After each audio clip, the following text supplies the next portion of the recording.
No one expected Earth to show up at the galactic auction. Not the noble empires, not the traders, not even the pirates. Earth was small, poor, and barely surviving in the corner of the galaxy. But when Commander Reyes walked into the auction hall, wearing his old brown coat and steel eyes, the room went quiet. He didn't smile, didn't blink. Just looked straight at the massive screen, showing old rusted warship ships no empire wanted anymore. These ships are scrap. Someone whispered from the Vornok delegation, "Let the humans have them." Another one laughed. They might use them as shelters, but Reyes didn't care about the laughter. He studied the specs, the frames, the engines, even the damage reports. They were broken, yes. Rusted and burned from past wars, yes. But they still had bone strong. Frames, deep cores, powerful old reactors that just needed love. Love and human madness. "I'll take all of them," Reyes said quietly. The auctioneer blinked, confused. "Commander, you want all the ships? Every single one from the scrapyard?" "Lot." "Yes," Reyes replied. "All of them." The room burst into laughter. Some even clapped mockingly. Earth had just spent its remaining resources on floating trash, but Reyes wasn't listening. He was already imagining what came next. Back on Earth, the ships began to arrive, one by one, pulled by slow tugs and dirty freighters. They were ugly, dented, burned. Some had holes in them. Some were missing entire wings. Children pointed at them from the cities below, asking if those were alien wrecks. Technicians shook their heads in disbelief. "Why are we wasting our time on this?" One whispered, but Reyes heard them, and he smiled. "This is not waste," he said, standing on the first ship's blackened hull. "This is potential." He called in every engineer. Every student from the Terran Technical Academy, he called. In welders, miners, scavengers from old Earth colonies. "Bring what you have," he said. "Old tools, broken machines, parts from your grandfather's sheds." They came, curious and confused, and soon the junkyard fleet began to breathe again. They started small, cleaning, scraping, rewiring, rebuilding frames. Sometimes parts exploded. Sometimes engines refused to start. But humans didn't stop. They cursed, laughed, bandaged burns, and went right back to work. They replaced rusted control systems with handmade circuits. They rebuilt engines using parts from farming robots and mining drills. They rewrote navigation codes using open-source AI found in the back of the net. Piece by piece, the fleet was changing. Reyes slept in the hangar next to the main ship codenamed Eidolon. He watched the sparks fly at night, listened to the hammering and welding.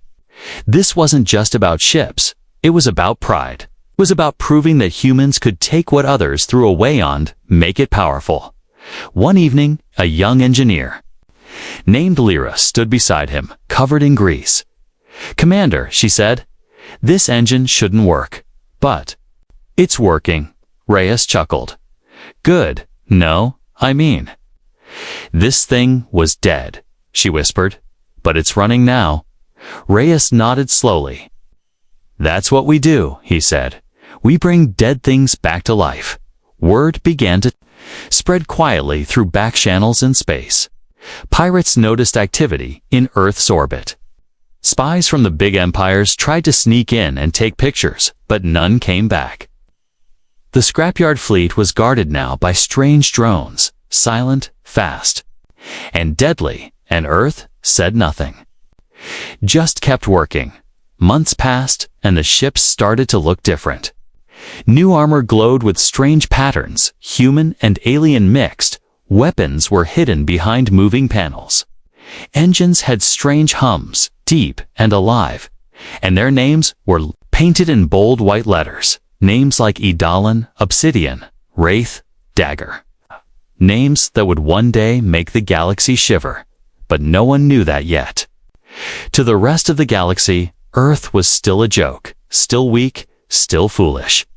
still trying to turn garbage into gold. And maybe that was part of Reyes's plan.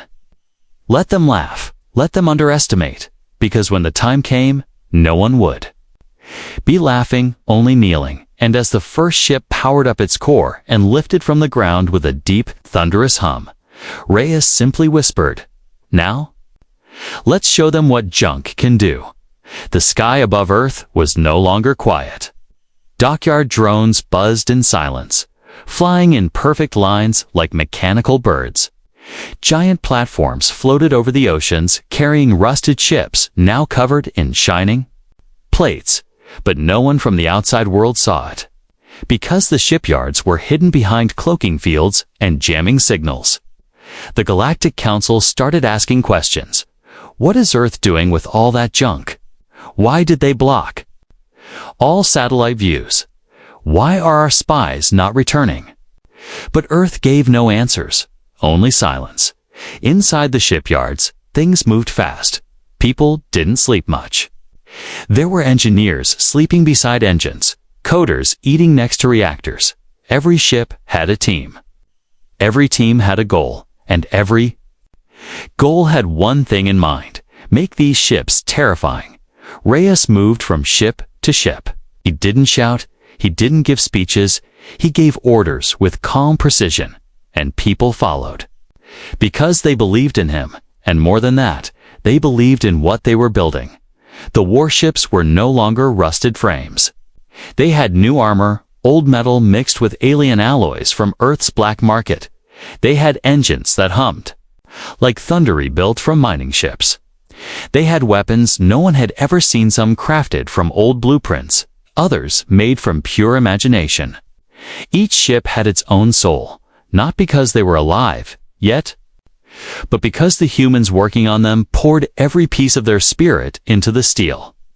One ship, the Obsidian, had plasma vents shaped like dragon wings. Another, the Dagger, could fold its wings inward and vanish from radar. They weren't just war machines, they were art. Deadly, angry art built by hands that refused to be forgotten. No one knew more than Reyes that the galaxy had always looked down on Earth. Humans were treated like second-class traitors, dirty miners, weak colonists. So now, he was building something that would force the galaxy to look up. Not with pity, but with fear. Each ship was fitted with an AI core built from the ruins of a failed Earth defense program. The project had once been called WhisperNet, and it was banned by most of Earth's governments. But Reyes revived it in secret. He didn't care if it was legal. He cared if it worked, and it did. The A's weren't loud or flashy. They whispered through the circuits. They learned, they grew, and each one bonded with its ship. Soon, engineers noticed the ships reacting faster than normal, doors opening before someone touched them, engines warming up before orders came. The ships were starting to think. Reyes didn't tell the council. He didn't even tell Earth's president. He just kept working, because he knew what was coming. He had seen the war clouds forming. The empires were restless, hungry, and Earth was still seen as weak. But not for long. One night, while walking through Dock 7, Reyes saw a boy maybe 14 years old fixing a broken drone. "Where did you learn that?" Reyes asked. The boy looked up, blinking. "My dad used to fix scrap in the colonies," he said. "I watched him." Reyes nodded. "Good," he said. "Keep watching, keep building." The boy smiled and went back to work. Moments like that reminded Reyes why they were doing this. This fleet was not just for defense, it was for pride, outside the shipyards. Rumors kept spreading. A smuggler claimed to see a black ship vanish into a blue flash, a pirate group near. Mars was wiped out in under 10 seconds, no survivors. Some said Earth had discovered alien tech. Others said Earth had found a god. But no one knew the truth, because no one could get inside the command center. Reyes stood before a large screen, showing the progress of every ship. A red light blinked on the corner. It all was nearly ready. His heart beat faster, not with fear, but with purpose. He looked at Lyra. now the chief of engineering. Is it time? He asked. She smiled, tired but proud. Yes, Commander, she said. The ship is alive. Reyes placed his hand on the panel, and the ship responded. The lights turned blue, systems powered up. Engines purred like a sleeping beast. The AI spoke a single word, Diet's first word. Ready? Reyes looked at the stars beyond the glass window. So quiet, so cold, but soon. The stars would burn with the fire of human will, not because Earth had money or power, but because Earth had heart, and while the rest of the galaxy slept peacefully, thinking Earth was still a broken planet with nothing to offer. Reyes whispered into the quiet. Let them sleep, he smiled. We'll wake them up soon. The galaxy didn't even notice when the Eidolon left Earth's orbit. There was no grand ceremony, no trumpet sound, no flashing signal. It rose quietly through the clouds, darker than space itself. It made no noise, no trail, no announcement. It just left. Commander Reyes stood on the bridge, arms behind his back. The crew of 20 was silent. Focused, trained in secret for this very day, Lyra was at the controls, eyes fixed on the navigation screen. She gave a nod, all systems green. Reyes nodded once. Let's begin, he said. The Eidolon slid into deep space. Heading toward the edge of the Terran patrol zone, it moved faster than any human ship had ever moved. Its hull cut through the void like a silent blade. Inside the ship, the AI hummed softly. Its name was Spectre. And it was learning every second, far beyond. A small pirate fleet waited in the asteroid belt near Triton. 3 light cruisers, 2 gunboats, and a stolen freighter. They had raided mining stations, robbed trade convoys, and even mocked Earth's patrols. They didn't fear Earth. They had no reason to, until now. One of the pirate lookouts spotted something strange on the scanner. A glitch. He muttered, tapping the screen. Then the signal vanished. Then it reappeared closer. Then it vanished again. The lookout blinked, confused. Before he could speak, a deep vibration ran through the asteroid field. The pirates jumped to their weapons, unsure of what was coming. Then the Eidolon appeared. No warning. No build-up, just darkness forming into a shape. A ship that looked like a ghost, sleek, sharp, and quiet. It hovered in space like a silent judge. Shoot it. The pirate captain yelled. Missiles launched, lasers fired. Railguns screamed, but none of them hit. The Eidolon shifted and vanished again. And when it came back, Kit struck. A blinding flash lit up the belt. The freighter was cut in half in one strike. Then the gunboats exploded one by one. The Eidolon didn't fire in bursts. It fired like lightning, fast and deadly, inside the ship. Reyes gave orders in calm tones. Target 4 disable. Target 5 eliminate. Spectre obeyed instantly. The ship moved like a predator, weaving between rocks, dodging fire, striking with precision.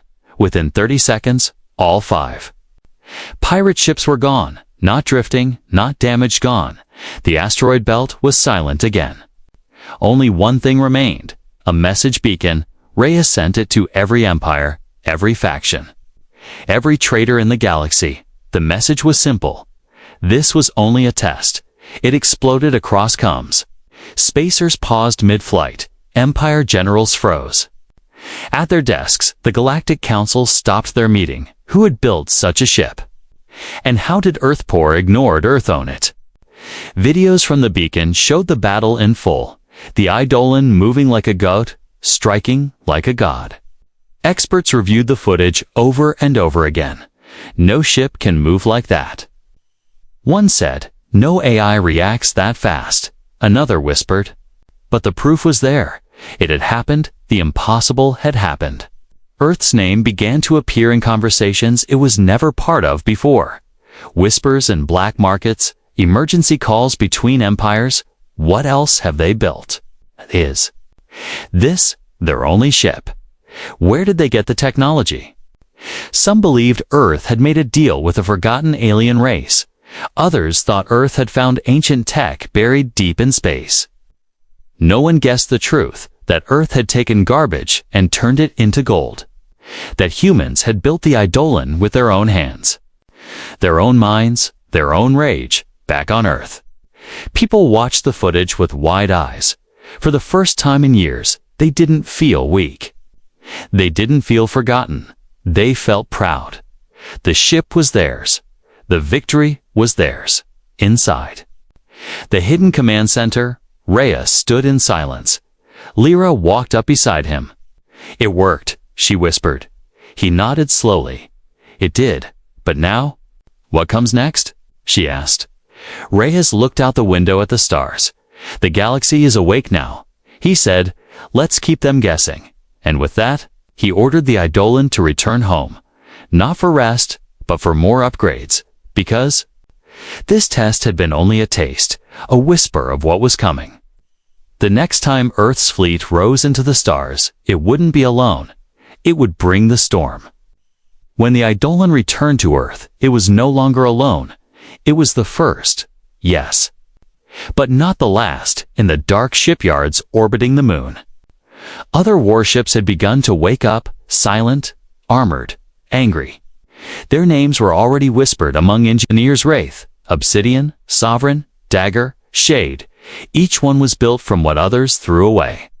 Each one had its own style, its own AI, and its own purpose. Some were fast, some were strong, some were almost invisible. But they all had one thing in common: rage. Not wild rage, no, cold rage, human rage. The kind that burns quietly for years, waiting for a chance to strike. Reyes stood before them one night. Hands behind his back, "They gave us junk," he said softly. "They laughed when we paid for it." Now, his voice grew firmer. "But we turned it into fear." Behind him, the newly finished ships floated silently in dry dock. Their hulls gleamed with a strange black shine, almost like obsidian, alien alloys mixed with Earth steel. Fused by plasma welders and magnetic pulses, their engines glowed like coiled suns. Ready to burst forward, the galaxy didn't know yet. But Earth now had an armada, and they weren't done. New ship skeletons were being assembled on secret platforms orbiting Mars and Jupiter. Even the mining stations had been turned into small shipyards. Everyone helped: engineers, miners, farmers, students, old veterans. They all gave what they had: time, knowledge, parts, memories, because the fleet wasn't just for Reyes. It was for Earth. Each ship had a name painted in bold white Terran lettering. Not numbers, not cold designations like other empires used. Human ships had names with meaning, with emotion. One was called Last Hope. Another Never Again. There was even one ship named Scrapper's Vengeance, built by a team of ex-junk dealers. The eyes in each ship were different too. They weren't programmed by one mind. They grew with the crew, learning from them, understanding them. They responded to tone, body language, even emotion. One engineer swore that the AI of Obsidian played soft music when she was sad. No one believed her until they heard it themselves. But make no mistake, these ships were not gentle. They were made to fight. To move faster than scanners could track. To strike before an enemy even realized they were being targeted. To vanish into darkness, then return like ghosts. The Galactic Council started to notice. Ships that approached Earth's space went missing. Spies disappeared. Drones returned with static instead of images. And always, there was the same feeling something had changed. But the Council didn't understand how deep the change was. They still believed Earth was alone. They were wrong. Small factions and colonies had quietly started joining Earth. Tired of the Empire's taxes and the Council's rules, they sent scrap, food, fuel. Even people, young fighters and old builders. Reyes didn't ask for it. They came on their own. Because Earth had become a symbol, not of power, not yet, but of resistance, one such group. The free moons of Karis brought an old dreadnought, half broken, half missing. Reyes looked at it and smiled. "We'll make her sing again," he said. And they did, 3 months later. The ship flew under the name Phoenix Queen, its engines louder than any storm, back in the core systems. The Empires finally started paying attention. The Torvax Dominion sent a scout ship to spy near Saturn. It never returned. The Xanthari Alliance tried to hack one of Earth's old satellites. It sent back one word before going silent, watching. Council meetings turned tense. Charts showed Earth's ship count growing, its energy output rising, its territory expanding. But no one could agree on what to do. Earth is still small, one said, yes. But now they're dangerous, another whispered. Back on Earth, Reyes watched all of it with calm eyes. He didn't want war, but he knew war might come. So, he trained his people, not just pilots and engineers, but AI handlers. Code weavers, signal breakers, even children learned how to read star maps and reroute systems. One night, Lyra asked him, "What do we call ourselves now?" Reyes thought for a moment, then answered, "We were scavengers," he said. "Now, we are the Phoenix Fleet." She nodded slowly, smiling. "They won't be ready." "No," Reyes replied, "they won't." And as more ships powered up, one after another, glowing blue, red, and silver against the black sky, the stars watched silently, because they knew something old had died, and something new, something powerful had taken its place, not forged in gold, but built from rust, and that made it stronger. The first attack came without warning. There were no messages, no threats, no declarations, just sudden silence from the Europa trade station. One moment, it was sending regular signals. The next, nothing. Reyes received the alert in the middle of a systems check on Sovereign. He stared at the screen, jaw tight. "They moved faster than I thought," he said quietly. Lyra stood beside him, Torvax Dominion. "Who else?" Reyes answered, "They want to test us, break us before we grow too strong." But the Torvax had made a mistake. They believed Earth was still rebuilding, still gathering strength. They didn't know that Earth's armada was already awake, already waiting. Reyes didn't call a meeting. He didn't speak to the council. He simply activated the Phoenix Protocol.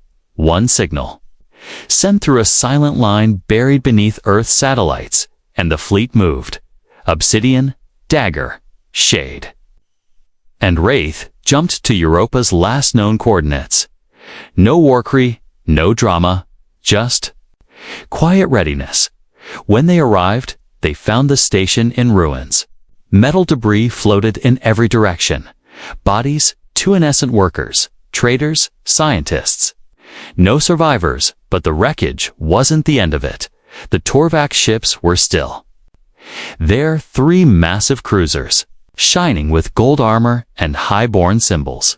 They hadn't left because they didn't expect a response. They thought Earth would mourn, hide, or beg instead. They met fire. Target lock confirmed. Wraith reported through its AI, Obsidian, flanked from the side, invisible to sensors. Dagger moved fast, too fast for the enemy to track, and Shade, oh Shade, came from below, turning space cold and dark with its jamming fields. In less than 1 minute, 2 Torvax cruisers were gone. The third tried to run. It didn't get far. Reyes's voice echoed through the comms. No retreat. The final shot came from Obsidian, straight through the cruiser's core. Silence returned. But this silence was not empty. It was powerful, the kind of silence that made the stars hold their breath. Back on Earth, Reyes stood before the screen, showing the wreckage. He didn't smile, he didn't cheer, he just nodded once. They wanted war, he said. They just didn't want to admit it. The footage was leaked not by Earth, but by a trader ship that arrived late to the scene. It captured the final moments. The strike, the destruction, and it spread like wildfire. Everyone saw it. The empires, the smugglers, the outer colonies. Even children on distant planets watched. In silence, the message was clear. Earth wasn't asking for respect, it was taking it. The Galactic Council panicked. Meetings were held in secret chambers. Should we stop them now? One general asked. We should have stopped them before, a diplomat muttered. But now, they might be too strong. The Torvax Dominion, embarrassed and furious, demanded revenge. They wanted to send a full armada. But the council hesitated. If we lose again, one ambassador whispered, it won't just be shame, it'll be the end of the balance. Back in the Sol system, Earth prepared for more. The Phoenix fleet trained harder, faster, smarter. New ships were activated. One called Echo, designed for stealth raids. Another called Thorn. Made for shield-piercing strikes, Reyes made no speeches to the world. But his actions spoke louder than any words. He visited the shipyards, helped weld armor, carried parts. He trained with young pilots, tested AI responses. He worked like any other man, and the people respected him more because of it. On Mars, a young mechanic named Rel watched the footage over and over again. He had built part of Dagger's engine with his own hands. Now he watched it destroy a cruiser with a single burst. He didn't cry, he didn't shout, he just whispered to himself, "We did that." Earth had changed. It was no longer a world of survivors. It had become a world of creators, makers of warships, builders of machines. And each machine carried the soul of 100 human hands. Reyes stood on the bridge of Eidolon as stars passed by. Lyra stood next to him, arms folded. "They're planning something," she said. "Yes," he replied. "But so are we." She raised an eyebrow. "What's next?" Reyes stared into the void. "Now," he said softly, "we take the war to them." And so began the campaign. Not of defense, but of warning. Earth's ships visited outer systems. Peacefully at first, but they left behind a message in every system: we are not what we were. We are not what you expected. We are human, and we have returned. The war that no one declared had left a mark. Empires watched as one by one, Earth's enemies fell silent, not because Earth begged. Not because Earth bargained, but because Earth struck fast, hard, and without fear. And then came the moment no one expected. The Varnic Syndicate, one of the galaxy's oldest mercenary guilds, sent a message. It wasn't a threat, it was a request. To the Phoenix fleet, the message said, "We offer our service." The council didn't know how to react. The Varnics had served the highest bidders for centuries. They had never bowed to anyone, but now they offered their skills to Earth because they saw what others had refused to believe. Earth's ships were not just dangerous, they were unstoppable. Not because of size, not because of technology, but because of the people behind them. Commander Reyes received the message while walking through the observation deck of Eidolon. He stared at the stars for a long moment, then turned to Lyra. "Call a meeting," he said. "It's time the galaxy sees who truly stands with us." Within a week, representatives from independent colonies, outlaw planets, and rogue fleets arrived near Jupiter. They came in strange ships, sold, patched, battle-worn. Some didn't even have shields. But they came, and they came with one purpose: unity. One by one, they entered the meeting chamber aboard the station known as Horizon Arch, a ring-shaped habitat orbiting far from prying eyes. Reyes stood at the center, dressed not in a commander's uniform, but in the same coat he wore the day he bought the rusted ships. Grease stains still marked the sleeves. He looked tired, but strong. "No flags," he began. "No promises. Just one truth." He tapped the console. And the room darkened. Then footage played, footage of Eidolon, Wraith, Obsidian, and others in action, striking fast, protecting weak outposts, disabling slave fleets, defending lost colonies, and not once asking for anything in return. "You've seen what we built," Reyes said. "You've seen what we stand for. We don't want empires. We want freedom." A silence followed, long and deep. Then the leader of the Free Moons stepped forward. A woman with gray skin, glowing eyes, and battle scars across her jaw. "You fight like us," she said. "You bleed like us. We follow, one by one." Others stepped forward, a smuggler prince, a desert world engineer, a tribal chief from the ice fields of Neural 6, all of them different. All of them willing. They bent no knee, they offered no crowns. They simply nodded to Reyes and said the words, "We stand with Earth, back on the core worlds." The Galactic Council shook with disbelief. Earth, once a forgotten planet, now led a coalition of warriors, traders, and dreamers.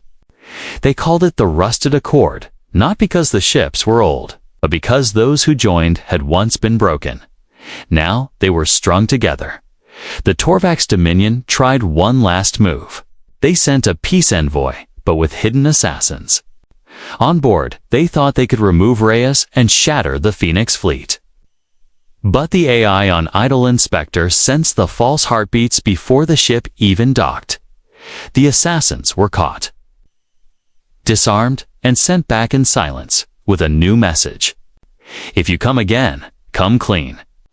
The council finally cracked. They sent their own delegation, not with pride, but with caution. They arrived on Horizon Arch, dressed in silver robes and guarded by armored knights. Reyes met them with a smile that didn't reach his eyes. One council speaker cleared his throat. "We come in peace." Reyes nodded. "I know," he said. "You come because you have no choice." The speaker hesitated. "We underestimated Earth." Reyes folded his arms. "No," he said. "You never even saw us." Another delegate tried to speak. "What do you want, Commander?" Reyes looked around the chamber, at his engineers, his pilots, his allies. "I want nothing," he said, "but we will take everything you threw away. Your rust, your trash, your broken systems. And we'll make it strong." The delegates had no answer. They had come to negotiate, but now they stood in front of something new, something they didn't understand. Power that didn't come from gold or rank, but from belief and fire. The meeting ended without war, but not with peace either, just understanding and fear.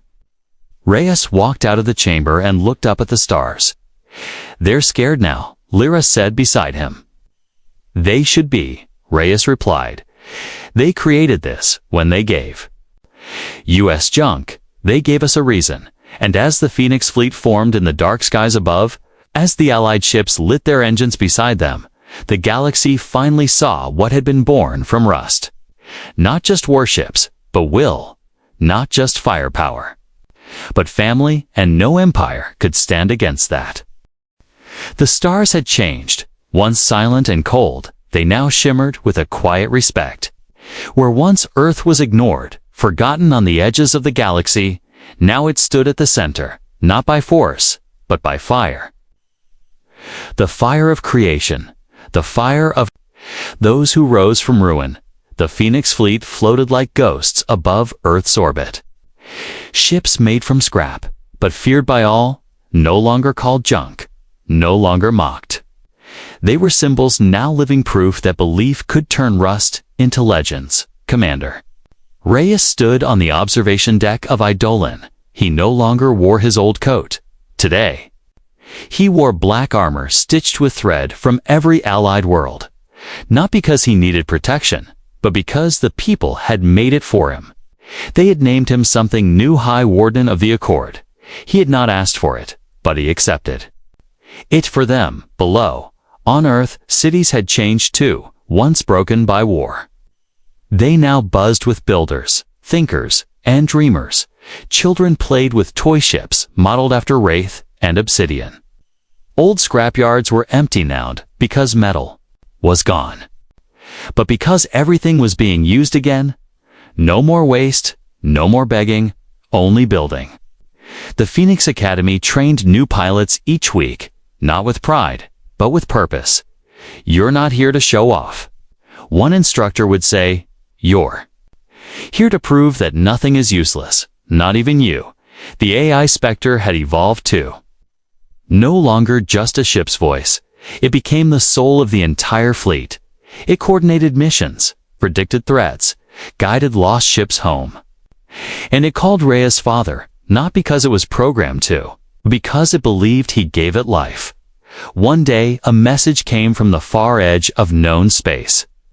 A colony lost for over 20 years had activated a distress beacon. No one else responded. But Earth did. Reyes sent Shade, Thorn, and a carrier called Harbor Light. They arrived in less than a day, and what they found shook even them. The colony had been attacked by something old. Not pirates, not empires, but machines cold, calculating, ancient. No one knew where they came from, only that they consumed everything. The Phoenix fleet didn't hesitate. They fought, they adapted, they won, but barely. Reyes watched the battle recordings later. Silent, Lyra sat beside him.